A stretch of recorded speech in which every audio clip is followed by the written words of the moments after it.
poner orden en el mundo, comenzó a intervenir en la tierra. Y hay que decir que el modo en el que Zeus pone orden en el mundo es cuanto menos particular, pero muy adecuado a la mentalidad griega, donde los dioses no hacían al hombre a imagen y semejanza de la divinidad, sino que las divinidades eran imaginadas a imagen y semejanza de los hombres. Quiero decirles con esto que Zeus se dedicó a poner orden en el mundo, uniéndose con distintas mujeres, casándose o ayuntándose de formas diversas, ya lo vamos a ver, muy diversas, con distintas mujeres para engendrar nuevas divinidades o nuevos héroes, según la naturaleza de la mujer con la que se uniera, que, como les digo, servían para ordenar la creación, para ordenar el mundo. Una de las primeras uniones de Zeus, de la que hablaremos más adelante al hablar de esta divinidad, es la de Metis, una oceánide, una hija del océano, que bueno, como les digo, lo relataremos cuando llegue el momento de hablar de Atenea, pero simplemente les adelanto que por una serie de diversas circunstancias Zeus acabó comiéndose a Metis. Y este acto de canibalismo acabó provocándole a Zeus un espantoso dolor de cabeza. Y este dolor de cabeza fue solucionado por Hefesto, abriéndole la cabeza a Zeus con un hacha. Y esta nueva acción, tan descabellada y absurda como todas las anteriores, acabó terminando con Atenea, toda ella vestida con casco, lanza, escudo y la égida, la piel de la cabra terrible, saliendo de la cabeza de su padre y dando un grito de guerra. Y de ese modo es como esta diosa vino al mundo. Como les digo, pues lo comentaremos con más detalle cuando llegue el momento. También les aviso de que en este repaso de las uniones de Zeus con diosas y mujeres mortales no tengo el menor deseo de ser exhaustiva, porque eso nos implicaría todas las clases del curso y probablemente tendríamos que extendernos a lo largo de todo el verano. Entonces voy a tomar solo los casos más importantes y señalados, pero que sepan que quedan todavía unos cuantos o bastantes más. Con Metis, la oceánide, pues engendró de esta forma tan particular a la diosa Atenea. Con Temis, una titánide, una diosa o una criatura de la generación de los titanes, Zeus engendró a otras divinidades también tremendamente interesantes, que son las llamadas Horas, pero que en realidad son la paz, la disciplina y la justicia, y a las todavía más célebres Moiras, también conocidas como las Parcas, las diosas del destino. Estas Moiras, cada uno de nosotros, según la mentalidad griega, tiene una Moira, son las dueñas de nuestro destino.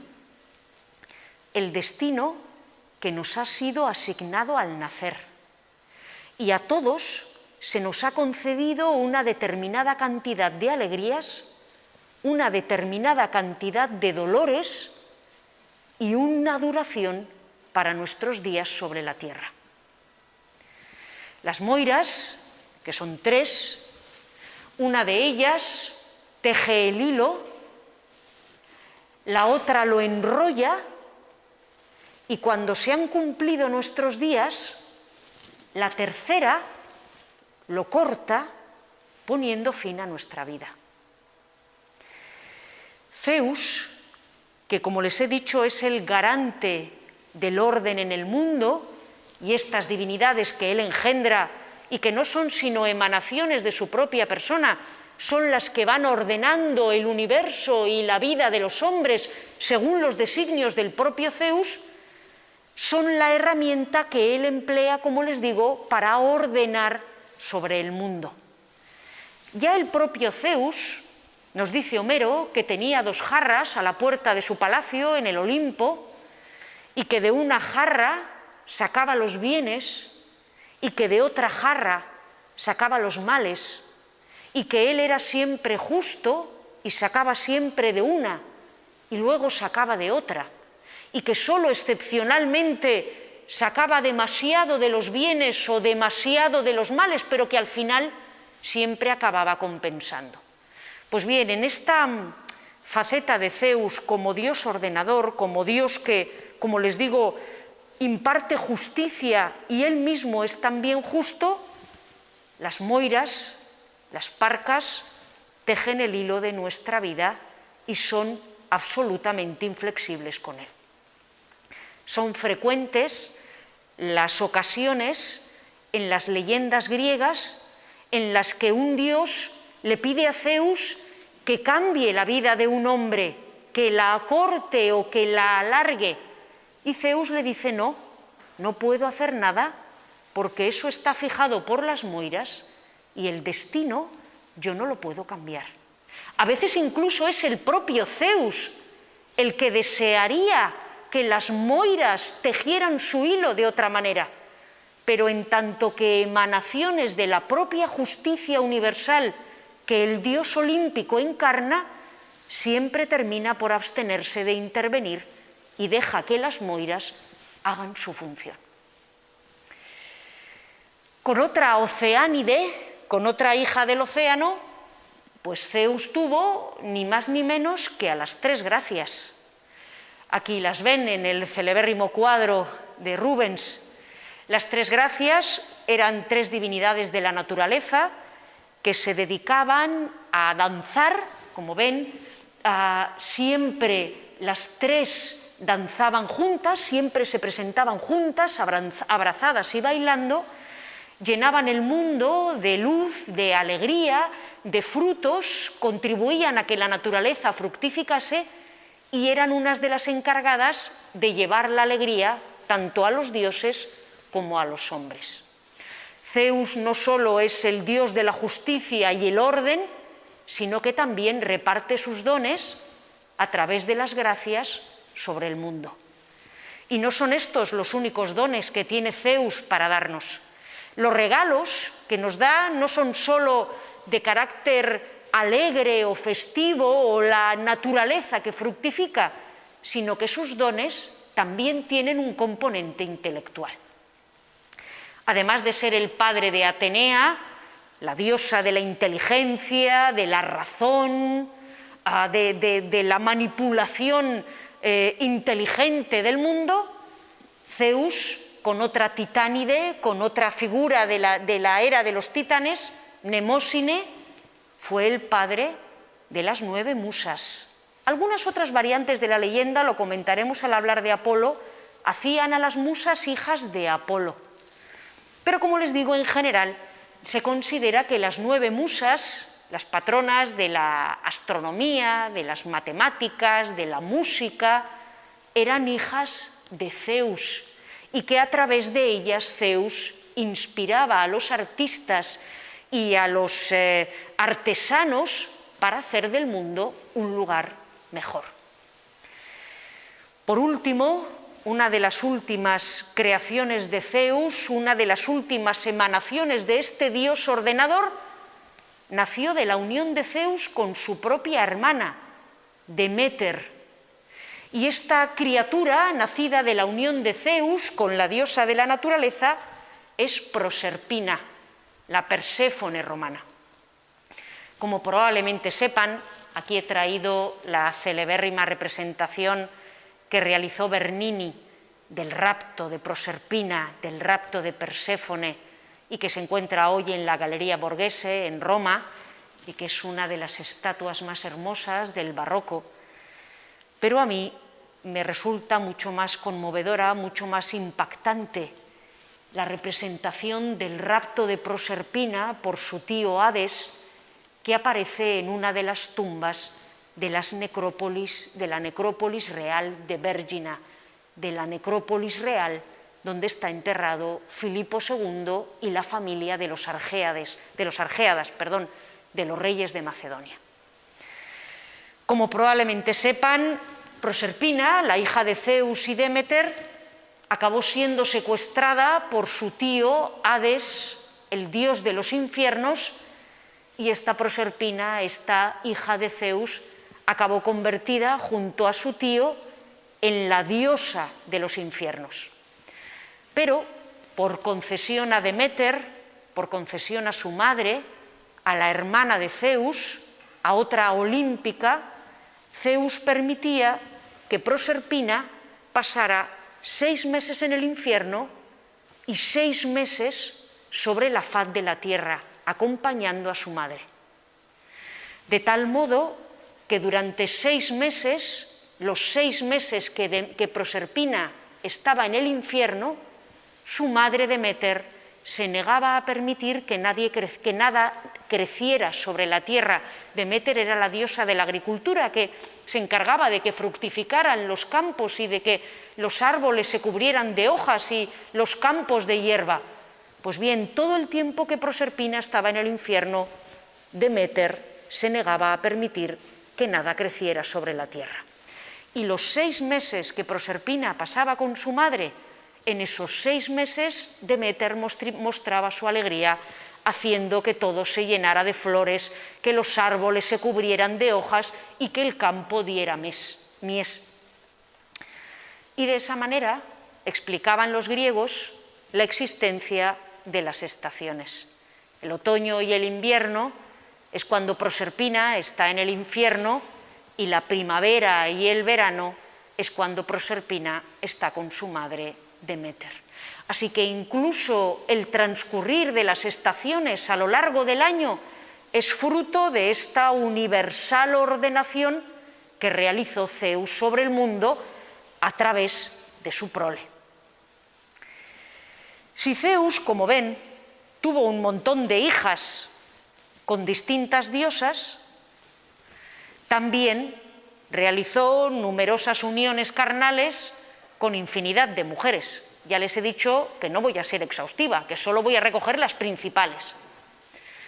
Uniéndose con estas mujeres, Zeus también actuaba sobre el mundo, porque era así como engendraba a los héroes que darían muerte a los monstruos, que devoraban a los hombres y que les permitían colonizar todos los rincones de la tierra. Por ejemplo, con Dánae, una princesa a la que su abuelo había metido en una torre porque le habían profetizado que si Dánae tenía un hijo varón, ese hijo varón daría muerte a su abuelo. Pues con Dánae, en forma de lluvia de oro, en forma de lluvia dorada, Zeus, aquí lo tienen, bastante tonante, con bastantes rayos, engendró ni más ni menos al héroe Perseo, que fue el encargado de dar muerte a la terrible Medusa, una criatura que, como bien saben, convertía en piedra a todos aquellos sobre los que posaba su mirada. Así que a través de Dánae, Zeus libró al mundo de la Medusa. Con Europa, una princesa fenicia que estaba allí tan tranquila en las playas del actual Líbano, jugando con unas compañeras, cuando Zeus se fijó en ella y se presentó delante de ella en la forma de toro blanco, un enorme toro blanco. Y, bueno, eran otros tiempos. Europa, en lugar de salir corriendo, se acercó al toro y lo cubrió de flores y empezó a jugar con él. En el momento en el que Europa, princesa fenicia, recuerden, se montó en el toro, Zeus salió corriendo, cruzando la superficie del mar, llegó a la isla de Creta, allí se unió a Europa debajo de un platanero y nacieron 3 hombres que se convertirían en reyes de Creta: Minos, Radamantis y Sarpedón.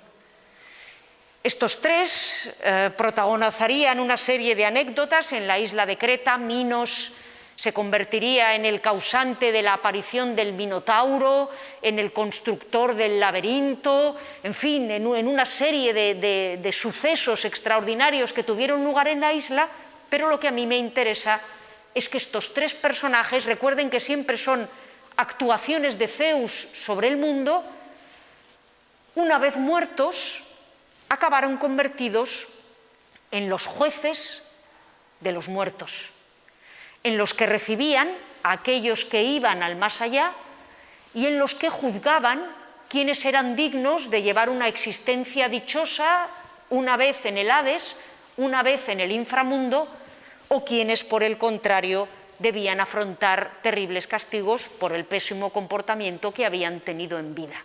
Así que a través de estos tres hijos de Zeus, Zeus también extendía su deseo de orden, de justicia y de razón hasta el mismísimo inframundo, hasta los confines del Hades, donde gobernaba su hermano, el rey de los muertos. Deben saber, eso sí, que no todas las intervenciones de Zeus sobre la tierra fueron positivas para los hombres. En cierta ocasión, al dios del Olimpo le pareció que había demasiada gente sobre la faz de la tierra, que los hombres se habían multiplicado en exceso, que cubrían todo aquello hasta donde alcanzaba la vista y que era necesario hacer algo para diezmarlos. Así que Zeus adoptó la forma de un cisne, se unió con Leda, la reina de Esparta, la mujer del rey de Esparta, y la dejó embarazada de gemelos. Con la particularidad de que esa misma noche en la que Zeus se unió a Leda en la forma de cisne, Leda también se acostó con su marido, el rey de Esparta, y su marido también la dejó embarazada, de gemelos. Al término de estos curiosos acontecimientos, Leda puso 2 huevos. De un huevo, aquel que había sido fertilizado por Zeus, nacieron Helena, la mujer más hermosa de la historia de la humanidad, y Pólux, uno de los dioscuros, un héroe. Y del otro huevo, el huevo del rey de Esparta, el huevo humano, nacieron Cástor, el otro de los dioscuros, y Clitemnestra, que estaba destinada a convertirse en reina de Micenas y en dar muerte a su marido, el rey Agamenón, y a protagonizar maravillosas tragedias griegas por otro lado. Como ustedes bien saben, Helena se convirtió en la reina de Esparta después de contraer matrimonio con Menelao y por culpa de Helena, que fue secuestrada por Paris, el hijo del rey de Troya, estalló entre griegos y troyanos la guerra de Troya. Y en esa guerra de Troya, que duró 10 años y en la que combatieron todos los héroes griegos y los héroes troyanos y héroes de un montón de lugares, murieron tantos y tantos hombres que sirvió para que Zeus diezmara en las filas de la humanidad y por fin pues controlara nuestro número y consiguiera que dejáramos de ser tan abundantes. Así que Helena no fue sino otro instrumento, otra herramienta empleada por el Señor del Olimpo para actuar sobre la tierra. Por último, el más célebre de las uniones de Zeus con una mujer, la más famosa con diferencia, es la que protagonizó con Alcmena, la esposa de un príncipe llamado Anfitrión. La familia de Alcmena, voy a simplificárselo mucho, había sufrido una serie de afrentas y aunque Alcmena estaba prometida a Anfitrión y debía casarse con él, y bueno, estaban casados, Alcmena se negaba a consumar el matrimonio, se negaba a dar el matrimonio por realmente válido, hasta que Anfitrión, su marido, no hubiera vengado la afrenta que habían sufrido estos familiares de Alcmena. Así que Anfitrión pues fue al campo de batalla, combatió contra estas gentes, consiguió derrotarlas, vengó a Alcmena, y cuando regresaba ya para unirse con su mujer, para yacer con ella, se fijó en ella Zeus y se adelantó a Anfitrión y se presentó en casa de Alcmena. Pero para no asustarla, en lugar de adoptar la forma de lluvia de oro, de toro, bueno, si entra en casa de Alcmena un toro seguro que se asustaría, o de cisne o de cualquier otra cosa, de las formas que adoptó Zeus, Zeus prefirió adoptar el aspecto de Anfitrión, el marido de Alcmena. Así que cuando Alcmena vio entrar a su marido, que no era su marido, que era Zeus transformado en Anfitrión, pues Alcmena, cumplido yo la venganza, yació alegrísimamente con su marido, con el señor con el que se había casado. Mientras tanto, mientras duraba la unión, Hermes, el mensajero de los dioses, el fiel secuaz de, aquí lo tienen como Mercurio, el fiel secuaz de Zeus, esperaba fuera vigilando que no ocurriera nada. Y en estas, fíjense, y esto nos lo cuenta maravillosamente Plauto en una de sus comedias más divertidas, titulada Anfitrión. En una de estas está Zeus convertido en Anfitrión, acostándose con Alcmena, está Mercurio fuera, vigilando, y de repente Mercurio ve llegar a Sosia, el criado de Anfitrión, que llega a casa de su dueño para preparar las cosas y avisar a Alcmena de que llega Anfitrión, de que detrás de él va a llegar su marido. Y claro, Hermes no puede permitir que Sosia, el esclavo de Anfitrión, entre en casa y le diga a Alcmena que Anfitrión está por llegar, porque Alcmena ya se está acostando con Anfitrión, aunque Anfitrión no es Anfitrión, es Zeus disfrazado. Así que Mercurio se presenta, Hermes se planta en la puerta de la casa de Alcmena y Anfitrión y adopta la forma de Sosia, el esclavo. Y cuando Sosia se presenta allí y ve a un señor que es él, idéntico, de primera se queda así, un poco parado, nos pasaría a todos. Bueno, no sé muy bien cómo reaccionaría yo, pero bueno, Sosia se queda así un poco sorprendido, pero dice, bueno, yo qué sé, estamos en Grecia, cualquier cosa es posible. Se dispone a entrar en casa y Hermes le dice, ¿dónde vas? ¿A qué pretendes hacer en esta casa? Y Sosia le dice, no, que vengo a mi casa, que soy Sosia, el esclavo de Anfitrión, que vengo a decirle a mi dueña que viene Anfitrión, que llega detrás de mí. No, tú no eres Sosia, le dice Hermes, Sosia soy yo. Y Sosia, no, un momento, yo soy Sosia, el esclavo, no, que tú no eres Sosia. Y cada vez que Sosia se atreve a decir que él es Sosia y que esa es su casa, Hermes le muele a garrotazos. Y le arrea de tal manera a Hermes que al final el pobre Sosia dice, pero yo soy Sosia, ¿vuelves a repetir que eres Sosia? No. Y al final el pobre Sosia acaba tan golpeado y tan terriblemente confundido que le termina diciendo a Hermes, pero vamos a ver, si yo no soy Sosia y Sosia eres tú, entonces ¿quién soy yo? ¿Me he muerto? ¿Dónde estoy? ¿Qué me ha pasado? Y al final el pobre Sosia ya no sabe ni quién es. Y bueno, termina marchándose y avisando a Anfitrión, bueno, pues de que no ha podido entrar en casa, ¿no?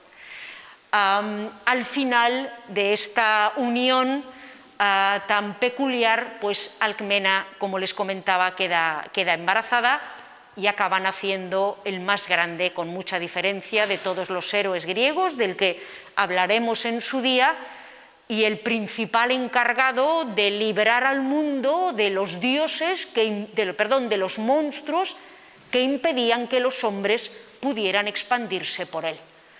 Hércules se considera un héroe civilizador, un héroe que recorre los confines de la tierra, incluso que baja al inframundo, que va desde Oriente hasta Occidente, derrotando monstruos, limpiando territorios, poniendo orden para que detrás de él puedan venir los seres humanos corrientes, puedan ocupar ese territorio y las gentes se puedan expandir por la faz de la tierra.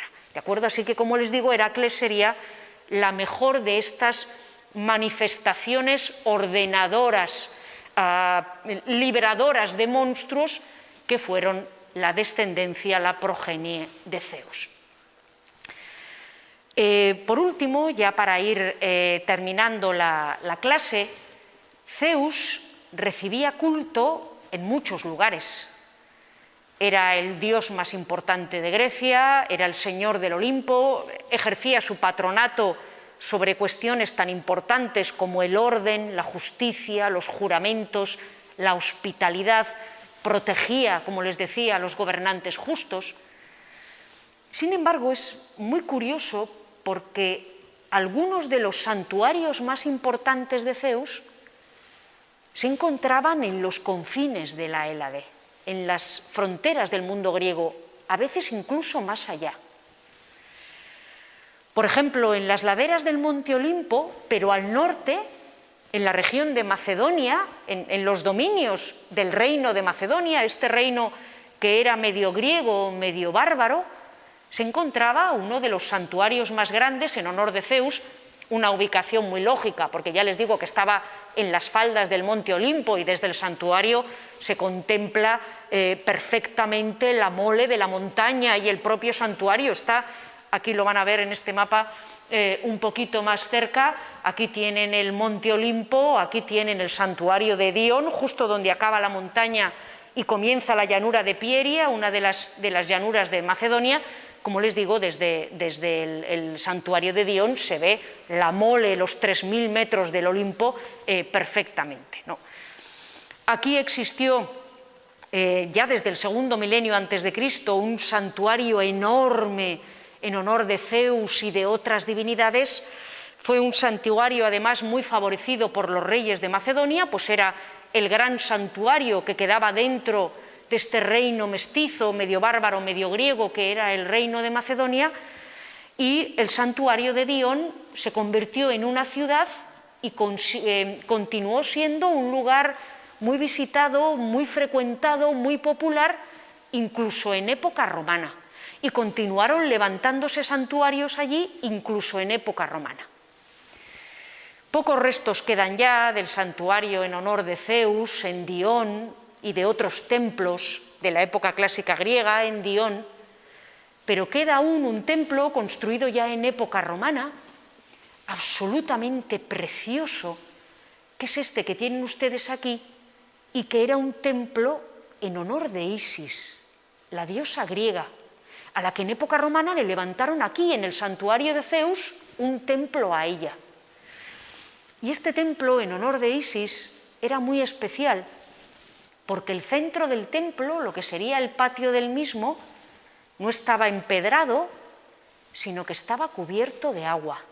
Era un pequeño lago y representaba al río Nilo, el río de Egipto. Y al final de ese curso de agua, que estaba partido en dos y que, como les digo, representaba al río de Isis, al río Nilo, había una capilla donde se encontraba la estatua de la divinidad y hasta la que llegaban, como ven en la diapositiva, casi las aguas de ese estanque, en una representación del país del Nilo, en una representación de Egipto, en este santuario ubicado al sur de Macedonia. Como les he comentado antes, es curioso cómo Zeus tiene presencia en lugares salvajes e ignotos. En Grecia eran tremendamente importantes los oráculos, y al hablar de Apolo hablaremos con detalle del oráculo de Apolo en Delfos y del oráculo de Apolo en Cumas, el oráculo de la Sibila de Cumas, uno de los lugares más inquietantes que nos ha dejado la arqueología griega.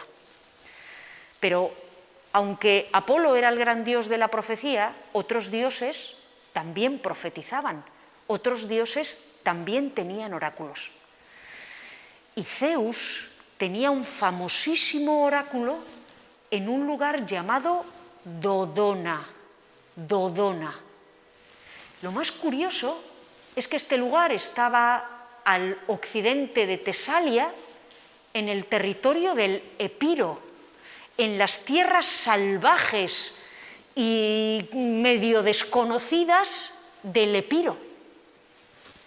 De hecho, creemos que el santuario de Dodona era un lugar donde se rendía culto a alguna divinidad ctónica, alguna divinidad especial de allí, bárbara, del Epiro, y que esa divinidad fue reemplazada, fue fagocitada por Zeus, que se quedó con su santuario. A muchas de estas divinidades se les rendía culto en bosques y en claros, y de hecho, en el oráculo de Dodona, el centro del lugar, el centro del santuario, era un roble, a través del cual Zeus pronunciaba sus profecías.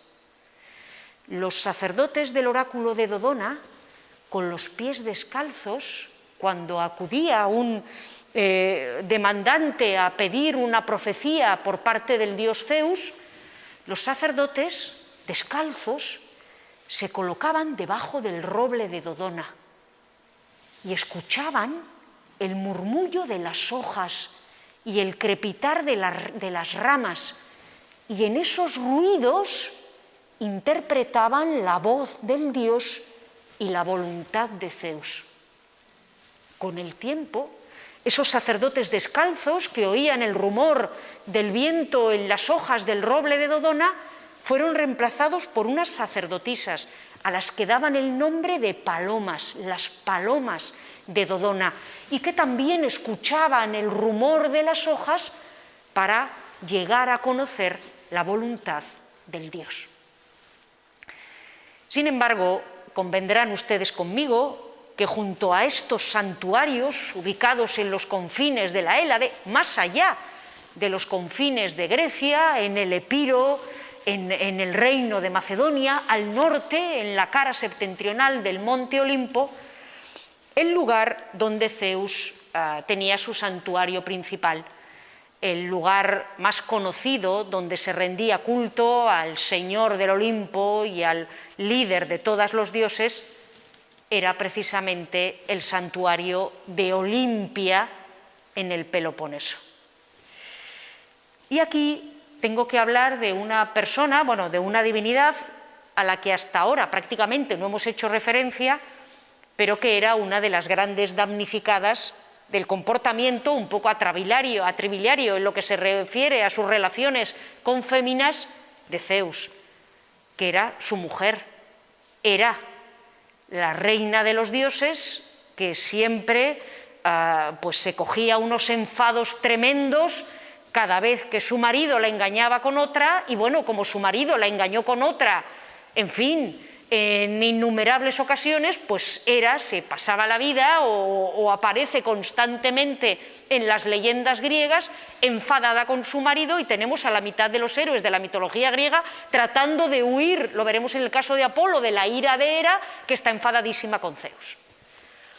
Bueno, pues la pobre Hera tenía muchísimos motivos para enfadarse, porque el santuario de Olimpia parece que había sido originariamente un santuario en honor de Hera, que tenía el templo más antiguo del santuario, y con el tiempo se fue convirtiendo en un santuario en honor de Zeus, y el culto a Zeus se hizo tan importante que desbancó completamente el culto a Hera, y al final Hera acabó olvidada en su propio santuario, y el que recibía los templos, el que recibía las ofrendas, el protagonista de Olimpia, pues acababa siendo otra vez a su marido un poco tarambana, el dios Zeus. Aquí tienen el templo de Hera, el templo arcaico, y aquí tienen ustedes pues la gran pieza o el centro del santuario de Zeus en Olimpia, que fue el gran templo construido en honor de Zeus olímpico a mediados del siglo V a.C., en plena época clásica griega. Ese templo, lo tienen ustedes aquí, el templo fue destruido y hoy ya no se conserva. Parece que todo el santuario se vio tremendamente afectado por una serie de sucesos, incendios que tuvieron lugar en el siglo V después de Cristo y a partir de ese momento parece que quedó arrasado. Era un templo dórico, al igual que el Partenón. Fue construido en una época, de hecho, muy cercana a la época en la que se construyó en Atenas el Partenón. De hecho, ya vamos a ver que hay una cierta relación entre los dos templos. Es un templo dórico, hexástilo, con 6 columnas en el frontal, y tenemos la fortuna de conservar bastante bien, no una parte importante del templo, aquí tienen la planta, pero sí que conservamos muy bien los frontones, que tienen una calidad escultórica absolutamente extraordinaria.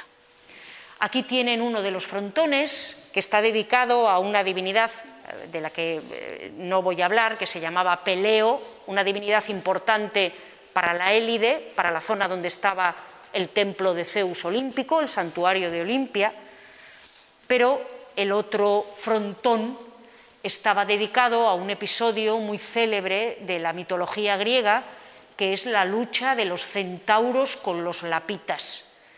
Los lapitas estaban celebrando una boda, cometieron el error de invitar a los centauros empezaron a beber y en medio de los festejos decidieron violar a las mujeres de los lapitas. A los lapitas esto no les sentó bien, a las mujeres de los lapitas menos, se organizó allí una pelea tremenda y bueno, pues empezaron a luchar los centauros, aquí los ven, con los lapitas. Esta lucha aparece también en el Partenón, aparece en las metopas que adornaban en el exterior el Partenón y es una representación clásica de la lucha del orden, que recuerden que simboliza a Zeus, contra el caos, la inmoderación, el mal comportamiento de los invitados en una boda, representado por los lapitas, ¿de acuerdo? Aparecen, por tanto, derrotados y fulminados en el templo de Zeus, el garante del orden. En el interior del templo se encontraba la pieza más importante del mismo, una de las piezas más célebres de la antigüedad, considerada una de las 7 maravillas del mundo antiguo, que era una estatua que tenía un interior, una estructura de madera, pero sobre esa estructura de madera se colocaban planchas de marfil y planchas de oro, de tal manera que al exterior lo que uno veía era una estatua gigantesca, ya ven, de más de 12 metros de altura, que parecía estar completamente hecha en oro y en marfil, que era criselefantina, ¿de acuerdo? De oro y de marfil. No conservamos la estatua, que se perdió ya en la antigüedad, conocemos cómo era gracias a monedas, sabemos que representaba a Zeus, señor del Olimpo, portador de la égida, sosteniendo una victoria, una Nike en las manos, con un cetro encima del cual parece que había un águila, y su contemplación, tenemos varias fuentes que nos hablan en ese sentido. El general romano, por ejemplo, que en el siglo II se apoderó de estas regiones, Paulo, que la contemplación pues, era tan magnífica, tan extraordinaria, que dejaba sin palabras y profundamente conmovidos a todos los que la veían. Ese efecto de grandeza y majestad de la estatua se veía acrecentado porque constantemente, para conservar el marfil, lo cubrían de aceite y lo untaban con aceite, de tal modo que la estatua brillaba. Y a los pies de la estatua había un canal donde se recogía ese aceite que vertían constantemente por encima. Y ese canal tenía un pequeño estanque hecho de aceite que reflejaba la luz del interior y el brillo de la estatua y contribuía a conceder al interior del templo de Zeus en Olimpia un ambiente extraño y mágico con estas iridiscencias tan peculiares que hacía el estanque de aceite que había en el suelo. Ya para terminar, deben saber que esta estatua de Zeus olímpico fue realizada por Fidias, el más célebre de los escultores atenienses, que no sabemos muy bien si la hizo antes o después de la Atenea del Partenón, que también fue realizada por Fidias y que también era criselefantina, también era de oro y de marfil. Y deben saber, ya por último, que en ambas estatuas, la de Zeus y la de Atenea, Fidias terminó su trabajo con tremenda polémica. En la de Atenea fue acusado de haberse hecho retratar a sí mismo en el escudo que llevaba la diosa en el brazo, que estaba en el suelo al lado de la diosa, representando el rostro de Fidias en un objeto tan sagrado como era la estatua de Atenea en el Partenón. En el caso de Zeus olímpico, la polémica es todavía más curiosa. Fidias sentía gran afecto por un joven muy hermoso llamado Pancartes, que había ganado una de las Olimpiadas. Y sentía tanto afecto por este muchacho que en el dedo meñique de marfil de la estatua de Zeus, Fidias había escrito: Pancartes Kalos, Pancartes es bello. Y se había atrevido a escribir ese, pues permítame, grafiti de Mari te quiero en la estatua de Zeus olímpico en Olimpia, una de las 7 maravillas de la antigüedad. Y además dicen que en uno de los relieves que adornaban la estatua también había puesto un retrato de este chico, ¿no? Así que Fidias, que como saben fue expulsado de Atenas por estas polémicas con la estatua del Partenón, también pues terminó su estatua de Zeus olímpico con bastante polémica.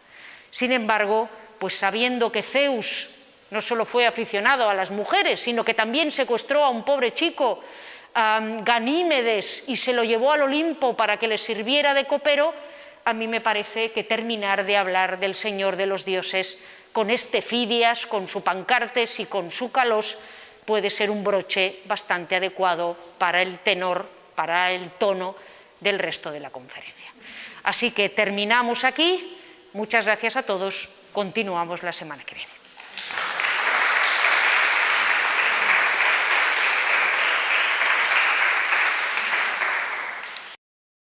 Yo me preguntaba cómo vivían estas creencias la gente de la época.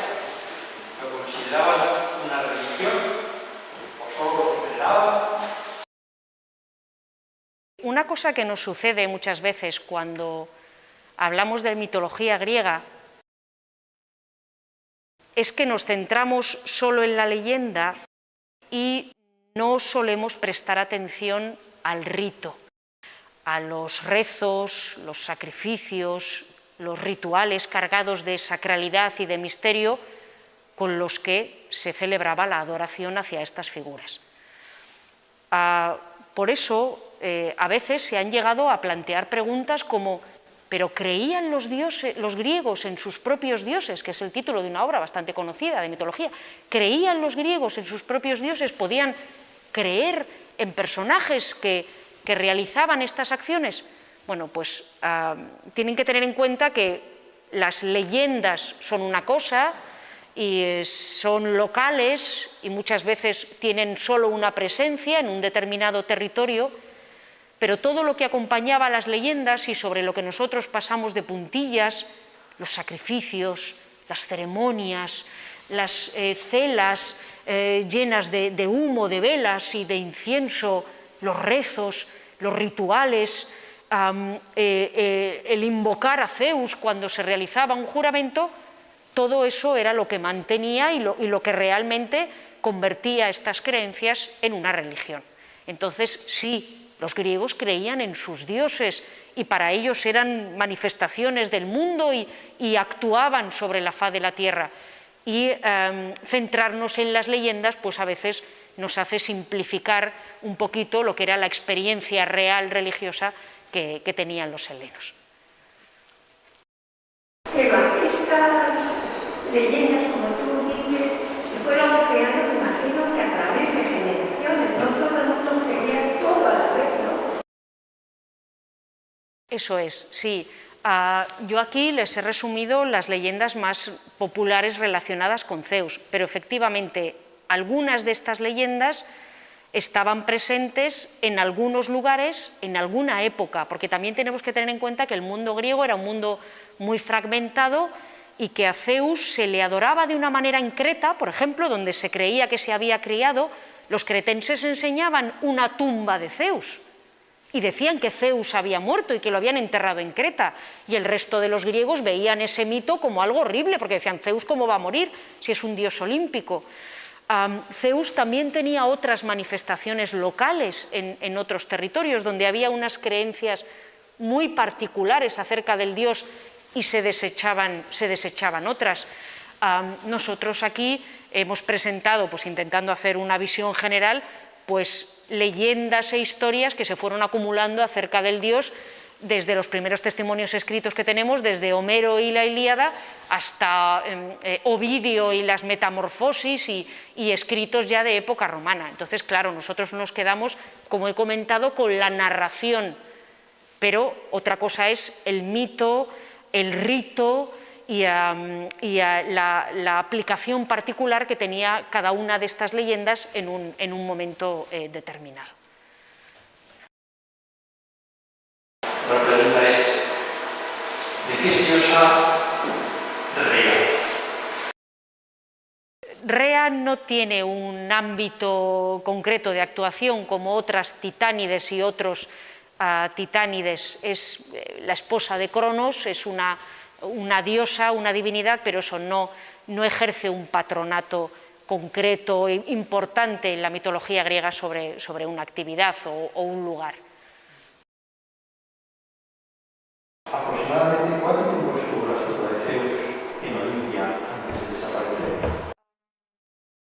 La fecha de realización de la estatua se sitúa en torno al año 436 a.C., en fechas cercanas a la realización de la estatua de la Atenea Parcenos, de la Atenea del Partenón, o sea, finales, vamos a decir, segunda mitad, siglo V a.C., y parece que pudo permanecer en el lugar hasta el siglo V después de Cristo.